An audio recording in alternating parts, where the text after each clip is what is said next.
وہ جوان جس کی جوانی اللہ کی عبادت میں گزری. کیونکہ جوانی اگر عبادت میں گزر گئی تو بڑھاپا تو پر نور ہے ہی ہے. سب سے مشکل مرحلہ زندگی کا جوانی کا ہے. شیطان زیادہ ورغلاتا ہے کسی شخص کو جب وہ جوانی کے مرحلوں سے گزر رہا ہوتا ہے. تو جس کی جوانی خیریت کے ساتھ گزر گئی اور اس نے اپنی جوانی کے تقدس کو محفوظ رکھ کے منزل تک پہنچا لیا، اپنی عصمت کے جوہر کی حفاظت کی، اپنی آبرو کو لٹنے نہیں دیا، اپنی آنکھوں کی شرم و حیا پر پہرے بٹھائے اور آنکھ کو برباد نہیں ہونے دیا، خواہشات کو غالب نہ آنے دینا آسان کام تو نہیں ہے، مشکل کام ہے.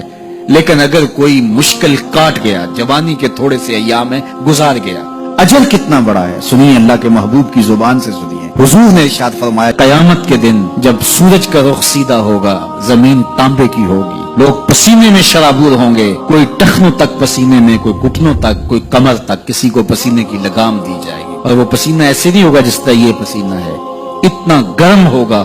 ابن رجب حنبلی کہتے ہیں اس پسینے کا ایک قطرہ اگر احد پہاڑ پہ ڈال دیا جائے تو وہ پگھل جائے، اتنا گرم ہوگا، بدبودار اتنا ہوگا.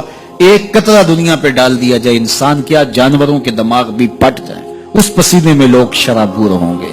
لیکن جس نے اپنی جوانی کو عافیت سے گزارا ہوگا، کل قیامت کے دن جب کوئی سایہ نہیں ہوگا، اللہ اس جوان پر اپنے عرش کا ٹھنڈا سایہ عطا فرمائے. وہ شخص جس کو کسی عورت نے دعوت گناہ دی اور وہ صاحب منصب تھی، صاحب جمال تھی، اور اس نے یہ کہہ کہ یہ خواہش، یہ آرزو مسترد کر دی، انی خاف اللہ. اسی طرح کوئی عورت ہے تو اس نے اپنے تقدس کی حفاظت کی، اپنی آبرو پہ پہرا دیا اور کسی پیشکش کو ٹھکرا دیا، تو فرمایا قیامت کے دن جب کوئی سایہ نہیں ہوگا، اللہ اسے بھی اپنے عرش کا ٹھنڈا سایہ دے گا. کیسا سخت دل ہوگا، اور وہ کس اعزاز میں ہوگا، کس تکریم میں ہوگا. یہ تو 4 دن 10-20 سال ہیں اور وہ 50,000 سال کا ایک